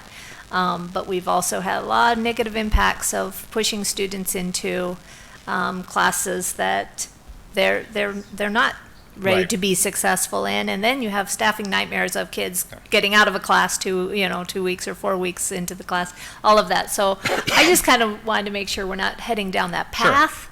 No, to be clear, the pathway itself is not changing. That's It's great. just we want to be clear on what's available to students at various levels. Appreciate that. Thank you very much for that clarification. Board Member Greenberg. Just a follow-up clarification on Yep. that, because that got me, so that change to say that, parents can enroll, their child can enroll in this for what's right for them, that pathway that hasn't changed, is it still, I guess, clear to parents what the standard is for that math class? In other words, if that specific math class is targeted more at 7th graders, do parents who have children in 6th grade or parents who have children in 8th grade who that class might be best for understand that? Or They should. That's Okay. what should be contained in the actual All right. language in the description talks about Okay. what's actually taught in the course. I'm going to give you kind of a silly example, but it plays out. Like we had in the course guide previously, 6th grade chorus. Well, it's not really a 6th grade course. It's really a beginning course. That's one of the changes we've made for next year. And so as a parent, I come in and I go, oh, my child wants to take chorus, and they go sign up for this class, but then my kid's embarrassed because they're a 7th grader and 8th grader that got signed up for 6th grade chorus. Well, it's really not 6th grade chorus. It's a beginning chorus class, And so we just tried to clear up the language to say that's really a beginning chorus class that's available to 6th, 7th, and 8th graders who are doing an introductory class. very similar in math than if it's an algebra class. It might be available to 6th, 7th, and 8th graders. In the course description, we would talk about the level that it's at, but if you're an advanced student or a student who's, a year behind that, you might also be in that class, Right, if that makes sense. So somewhere there, though, the parent has, I guess, I mean, it's subjective, but objectively determined by the state, that is what that course is meant for a certain age group or grade, but it's open to those students who would best fit their needs, where that class would best fit their And in those courses, middle school and high school courses, in those courses, typically in those offerings, it will discuss a prerequisite course. Mhm. So usually you'll know that that's the appropriate course Right. for your child, in part because they've taken that it's prerequisite a course. It's a pathway. So it helps All them see that. Thank you very much. I appreciate that. So segueing off that, and this may not be the specific spot, but it brings to mind, for instance, Algebra 1 being a requirement for 8th graders for the Math Science Academy. So where do we, obviously it wouldn't, and I don't know, I guess I'm asking you, maybe, when we talk about Algebra 1, it may not say that right there, but I know it says that in the Math Science Academy, but where do we let parents know that when they're looking at, because, it is an issue, when you go in 6th grade, if you start middle school and all of a sudden you find yourself in 7th grade and realize that you should be in Algebra 1 in 8th grade if that's what your trajectory wanted to be. So we're putting a stakeholder group together to look at pathways and access, because we want to make sure that the decisions students make in 3rd, 4th, 6th grade don't impact their ability to access really robust programming that we're so proud of. We want to attract students that might be coming to us at the high school level that maybe didn't have that opportunity. So we're working with Teaching and Learning, and specifically with Karen Brown and Gifted as well, to look at multiple pathways to access some of our classes, to make sure that students, that we're creating open avenues and not roadblocks. So that work will be coming to you. Clearly, we want to be very careful about it and really involve the sites in this discussion. So you can expect something on that in the spring. Board Member Beckham? So I'm going to follow up with that, because one thing that's got me thinking is that we do have counselors in each of our middle schools. And is it the responsibility of the counselor to sit down with each and every student, and if necessary, if the parents would like to come in and go over their schedules, or does that not happen until high school? My understanding is that's a robust experience, and that also when they're transitioning from middle school to high school, the high school counselors actually visit the middle schools, and that's a partnership. And I really saw that collaborative spirit in the course planning guide, working hand in hand, because one thing impacts another. This is not just happening in isolation. Board Member Perleberg. I just forgot one thing. Thank you so much for that college mathematics course. That is a huge step, and I feel in the right direction after many years of hearing frustrations, students, parents, all of that. That was a hole for a very long time, so thank you for finally getting that course in there and putting us on that direction. Appreciate it. I have one last question that may not be able to be answered by you. It might be a Mr. Gadd question, and he's not here. Regarding the summer school pricing, and you said we looked at comparable districts, et cetera, and that's one of those accounts that I believe what we bring in pays for or covers the expenses in that account. So I'm curious why we would pass an increase on to our families, even if we looked at comps, if we are covering our costs for that program. Well, part of the answer to that right now, we are transitioning summer school to be in the community education department. It has been in student support services running it, and really should be a community education function.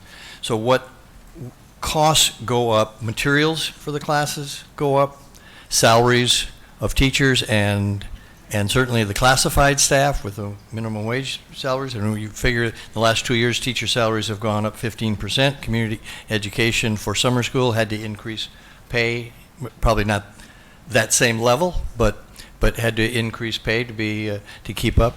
And so all costs have gone up, and as any place that has a business, when the cost goes up, the cost of services are increased to some extent. And that's fair. Thank you for answering that. If I have further questions, I'll reach out to finance. I didn't mean to hit you with that tonight. It just jogged my thought when we looked at that. Thank you. No problem. Thank Any you. further questions? Board Member Kravitz? No further questions. Okay. Thank you. Okay, thank you so much. We move now to our consent agenda. And do I have a motion to approve the consent agenda as amended without items 9I, which is the approval of the minutes of October 1st, 2019 Special Governing Board meeting, and 9L, the renewal of the North Valley Education Consortium and VEC Intergovernmental Agreement, IGA. So moved. Board Member Kravitz makes the motion. Do I have a second? Second. Board Member Perleberg seconds. All in favor? Aye. Aye. Motion passes. Aye. Motion passes 5-0. So Board Member Beckham had asked for 2 consent agenda items to be pulled. The first one is 9I, the approval of the minutes of October 1st, 2019 Special Governing Board meeting. Board Member Beckham. Thank you very much. I requested that the amendment to the governing board meeting minutes dated 10/1/19 be pulled because I was advised when I asked to make amendments that the video stream recording suffices as the complete minutes. So therefore, I'd just like to add my amendments at this time so that they are recorded.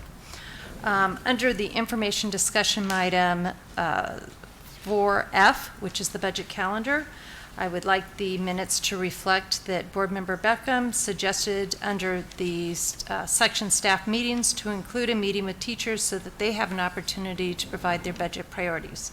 Under consent agenda VD, disposable food packaging, I just wanted to add the contract is for 5-year term, and therefore the aggregate expenditure is approximately $100,000. Under action item agenda 6B, which is the approval of the continuation of contracts with McPherson and Jacobson for superintendent search, I would like to add that Board Member Beckham requested, and it was agreed, that Dr. Steve Joel would be the lead consultant and the contact on the continuation of the McPherson-Jacobson contract. So thank you for letting me do that. Okay. Do I have a motion to approve? Just Go on. if I may, on the one issue regarding the material for nutrition services, I believe the correct wording is that it is a contract that could be renewed for 5 years, and it's a 1-year contract and could exceed $100,000, which is why we brought it a $20,000 sum to it is not determined at this point that it will be renewed all 5 years or that it will be more than $100,000. We don't know that until we have the aggregate over the years. Oh, okay. Well, then I would like that to just be clarified in there, because when we didn't get a dollar amount, and I don't like approving anything that doesn't have a dollar Right. amount to it, it was said that it was for $20,000, and because it was a 5-term, that aggregated the $100,000, which pushed it to Right, if it the was renewed approval. each year, So then yeah. let's just make sure that the wording that I just Okay. said reflects what the actual contract is. Okay. And that would be great. I think it's important also to note the reason that this is even out there is that we have been advised that our minutes, our written minutes, are to be succinct and not have a lot of extraneous information, have the motion and not the discussion items of the motion, and that's why these things were not included in the minutes based on our advice in the past. Any further questions or discussion? Nope. Okay, I move to approve the minutes of October 1st, 2019 Special Governing Board meeting. Do I have a second? Second. Board Member Greenberg seconds. All in favor? Aye. Aye. Motion passes 5-0. Okay, Board Member Beckham had also pulled consent agenda item 9L, the renewal of the North Valley Education Consortium, NVEC Intergovernmental Agreement, IGA. Board Member Beckham.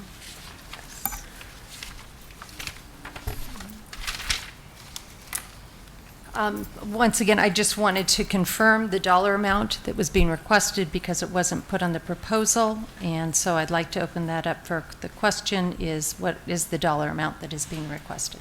So in the agreement, it does set up a formula for the member districts, the 9 member districts, to submit an annual fee.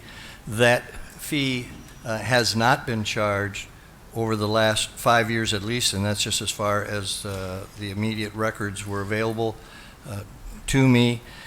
At the discussion that the superintendent's group of NEVIC held in September, we looked at the budget, and there's budget balance remaining that would easily cover the costs of the annual, and there was no need for a fee, but action was not taken by the superintendents.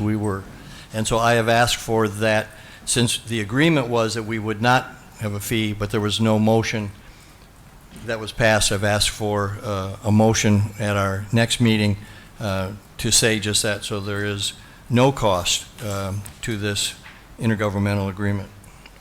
Okay, great. I just want to make sure that the board knew what they were voting on. The second part was the purpose of the consortium, in that it sounds like it is, when I asked the question, that it was different from what was stated in the IG contract that we reviewed.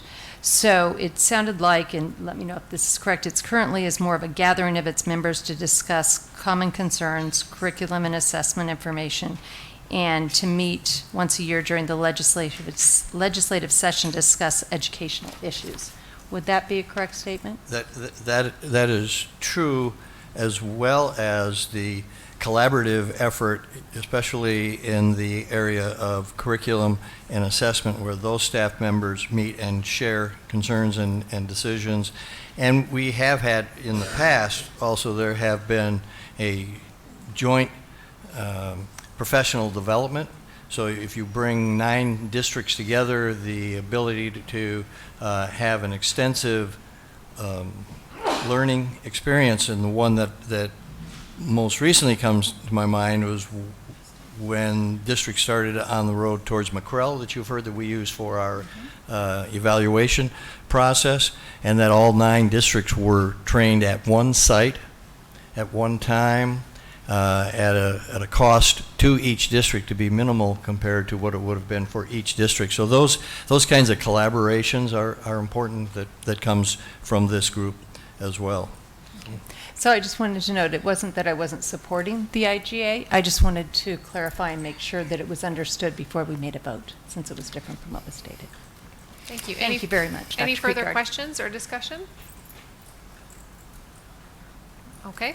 I move to approve 9L, the renewal of the North Valley Education Consortium NVC Intergovernmental Agreement IGA. Do I have a second? Second. Board Member Greenberg seconds. All in favor? Aye. Aye. Motion passes 5-0.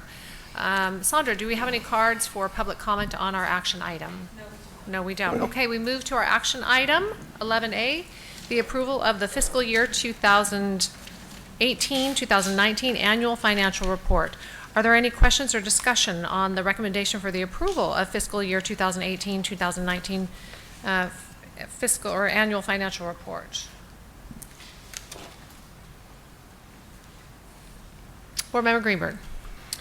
Mr. Gadd, just for, I guess, general clarity and informational purposes, what is the annual financial report? What is its purpose?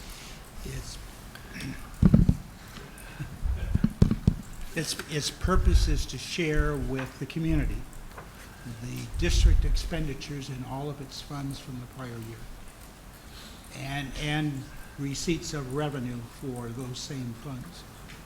So you have a full circle from budget preparation to now ending that budget period, that fiscal period, and now you have an annual report that says this is how much we spend in each one of these areas. So these are the actual dollars spent based on the budget prepared for that year.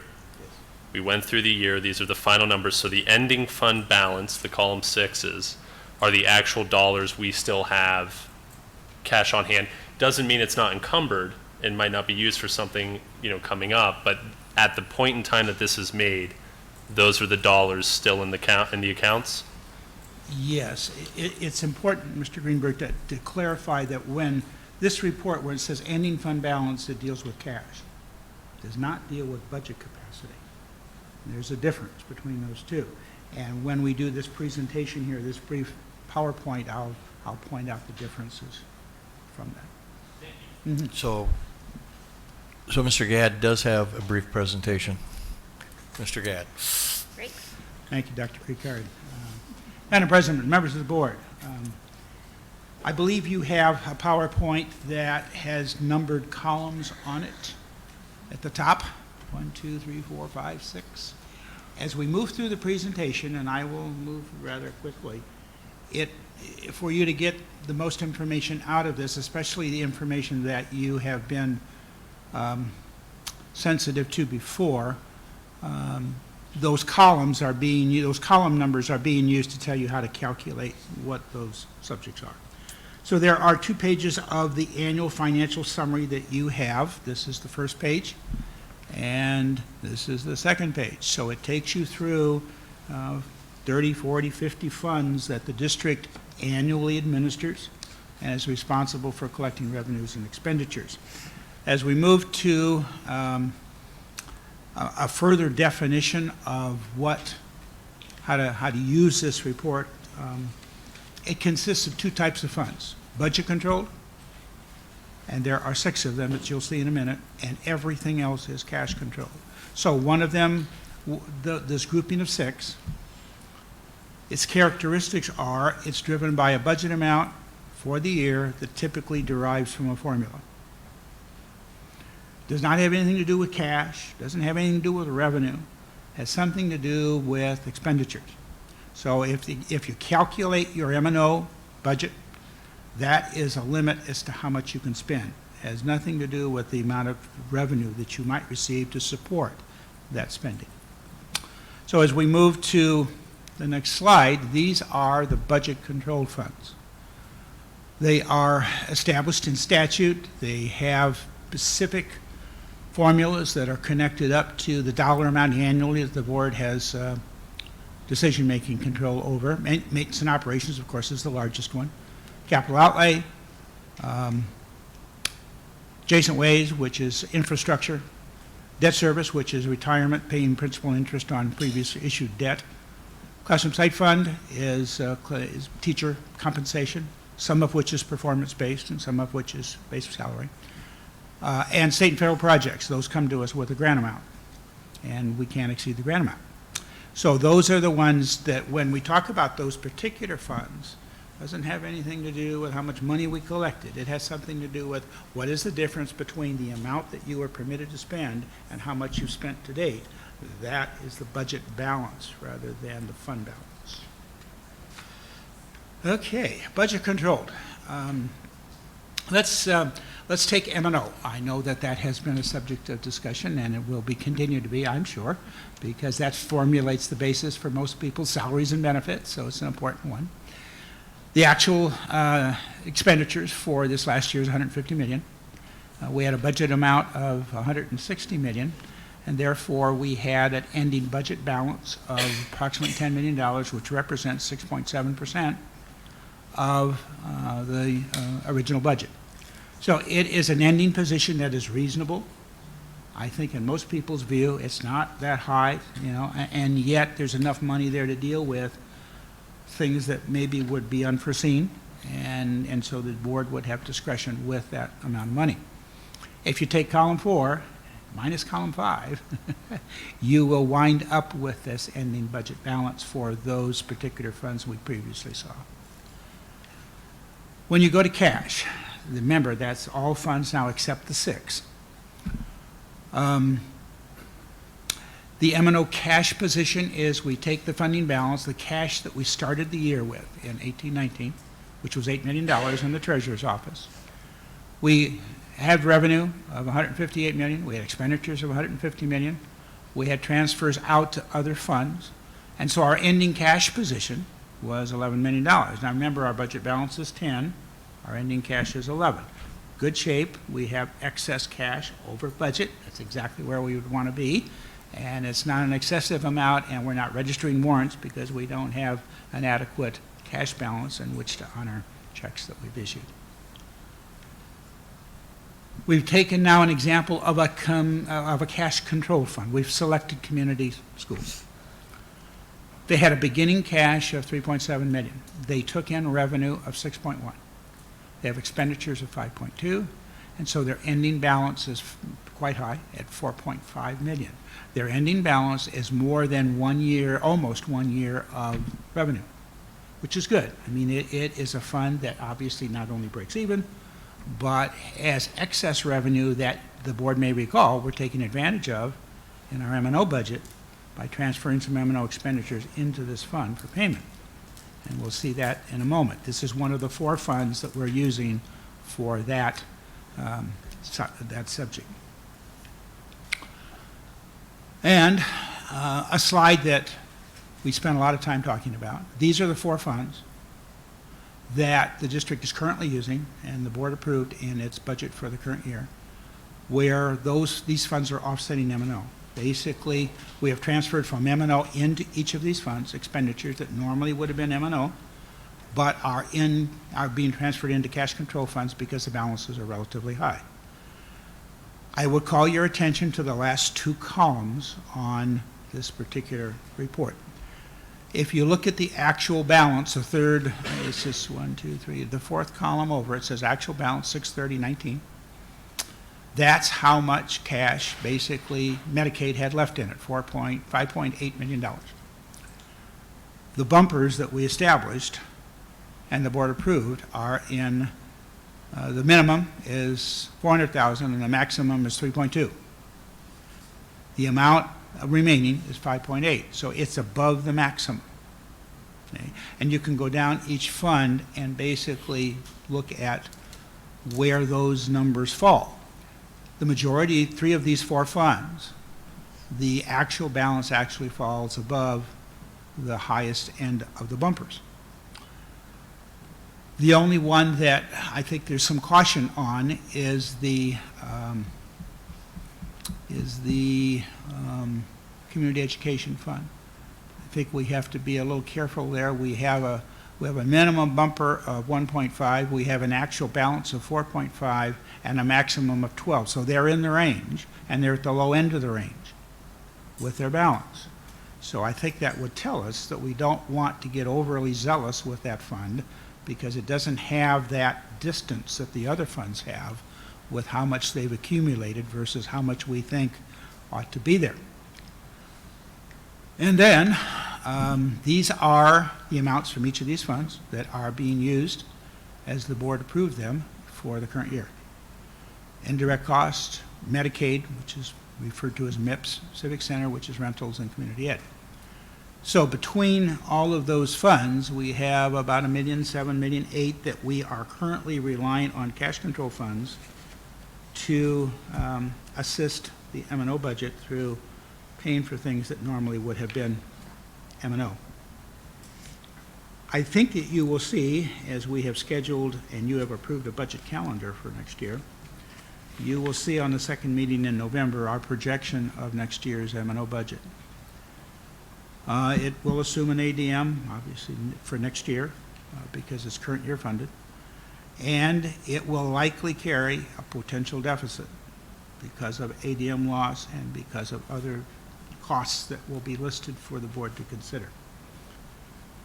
If we don't do anything with community ed and we just leave that as a flat $600,000 as a contribution, not only this year but for next, we don't push that one any harder.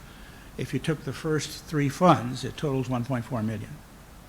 I believe from what you saw on the previous slide with the bumpers that we could double that and still be fine with next year's projected budget because of how high in the range those balances are for those 3 funds.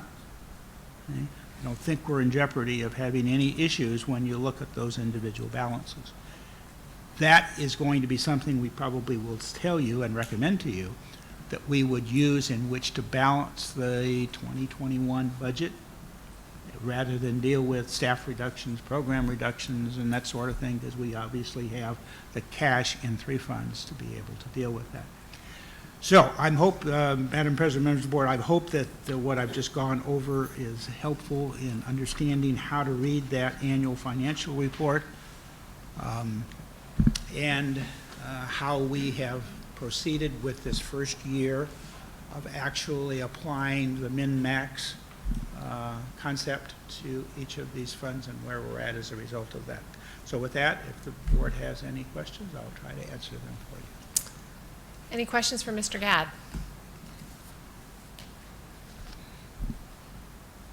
Questions?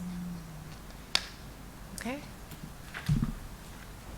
Board Member Beckham? As I understand it, the annual federal, it's a form that is filled out with the actual dollar amounts, and that's what we're approving tonight. So I want to thank you for putting that together. It's very easy. I think that the real discussion will be coming when we discuss the budget, and which is, I think, you precluded to. So that's awesome. Thank you. I mean, a general comment is we're in good shape. I mean, we're fine. We don't have any issues. We have some surpluses that we're very fortunate to have. You know, it doesn't get much better than this. So. Right. Okay, no further questions or discussion. Then I move to approve the fiscal year 2018-2019 annual financial report. Do I have a second? Second. Board Member Greenberg seconds. All in favor? Aye. Aye. Aye. Motion passes 5-0. Okay, moving on to our future items. Do I have any requests for future items? Board Member Beckham.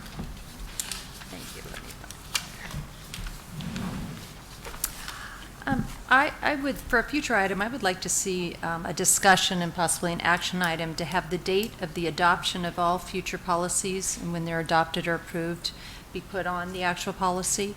And if it would be beneficial, I believe leaving all the past adoption dates on the policy so that there is a documented history.